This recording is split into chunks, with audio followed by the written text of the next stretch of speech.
क्या मोदी के नेता पर अब जूते पड़ रहे हैं? क्या प्रियंका आतिशी से पंगा अब भारी पड़ने लगा है? महिला सम्मान के नाम पर योजनाएं लाने वाली भाजपा नरेंद्र मोदी जिन महिलाओं को लेकर आंसू बहाते हैं, उन्हीं महिलाओं को लेकर बीजेपी के गालीबाज और हमेशा से अभद्र भाषा का इस्तेमाल जो लोग हैं वो कर रहे हैं। बीजेपी के नेता इस तरह की भाषा, अभद्र भाषा, भद्दी टिप्पणियां महिलाओं को लेकर कर रहे हैं, जिसके बाद लोग इन पर जूते भी बजा रहे हैं, इनका विरोध कर रहे हैं। ये बीजेपी के लोग कभी महिलाओं को लेकर बोलते हैं कि उन्होंने अपना बाप बदल लिया है, कभी बोलते हैं कि बीजेपी के जीतने पर सड़कों को प्रियंका के गाल जैसा बना देंगे। ये है बीजेपी का महिला सम्मान।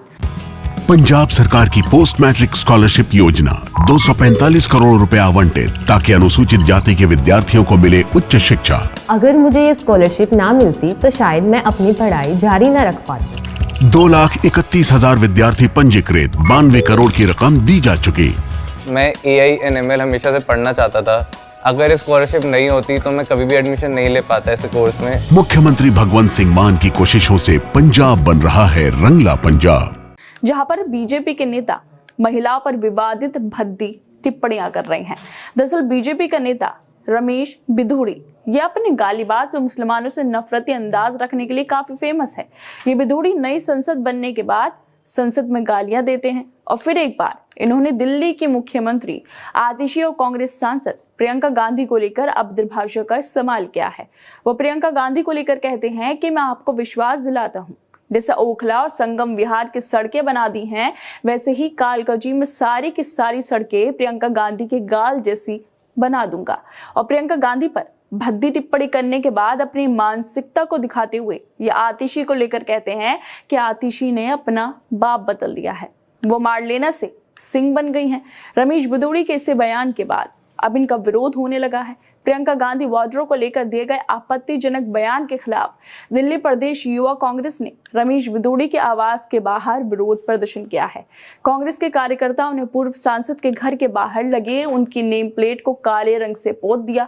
उनकी नेम प्लेट पर खूब जूते बरसाए गए, उनके खिलाफ नारेबाजी की गई और कांग्रेस कार्यकर्ताओं ने उनके आवास के गेट पर कालक से महिला विरोधी भी लिख दिया। खूब उनके आवास के बाहर जूते बरसाए गए। कांग्रेस कार्यकर्ताओं ने हाथ में पोस्टर लिए हुए थे जिस पर लिखा था कि संघियों की पहचान, बेटियों का अपमान। वैसे रमेश बिधूड़ी वही बोलते हैं जो उन्होंने संघ की शाखा में सीखा हुआ है। कहीं भी बोले, चाहे सड़क हो या संसद, बोलेंगे वही जो शाखा का संस्कार और विचार रहा है। कभी ये संसद के अंदर मुसलमानों को गालियां देते हैं, उन्हें मुल्ला, कटवा, आतंकवादी कहते हैं। तो अब जब से बीजेपी वालों ने इसे विधानसभा के लिए, दिल्ली विधानसभा में जो चुनाव होने वाले हैं उनके लिए कालकाजी से प्रत्याशी बनाया है, जब से इनकी महिला विरोधी मानसिकता बाहर आने लगी है। ये बीजेपी वाले चुनाव को जीतने के लिए कितने नीचे गिर सकते हैं। बीजेपी महिलाओं के सम्मान में योजनाएं लेकर आती है, लेकिन अपने नेताओं को महिला सम्मान का पाठ नहीं पढ़ा पाती। वो सड़कों पर, गली नुक्कड़ पर महिलाओं का अपमान करते फिरते हैं। भाजपा ने कालकाजी से आतिशी के खिलाफ रमेश बिधूड़ी को टिकट दिया है और कांग्रेस ने अलका लांबा पर दाव आजमाया है, लेकिन टिकट मिलते ही महिलाओं से चुनाव जीतने के लिए इन्होंने महिला विरोधी ही बयान देने शुरू कर दिए हैं। पहले प्रियंका गांधी को लेकर कहते हैं कि हम जीते तो कालकाजी की सड़कों को प्रियंका के गालों जैसा बनवा देंगे, और फिर उसी के बाद दोबारा विवादित बयान देते हुए आतिशी के ऊपर कहते हैं कि आतिशी ने अपना बाप बदल लिया है, वो मार लेने से सिंह बन गई हैं, जिसके बाद इनके नाम पर अब खूब जूते बजाए जा रहे हैं। कांग्रेस के कार्यकर्ता इनके आवास के बाहर पहुंचकर इनके नेम प्लेट पर जूतों की बरसात कर रहे हैं और इन्हें महिला विरोधी लिख भी रहे हैं।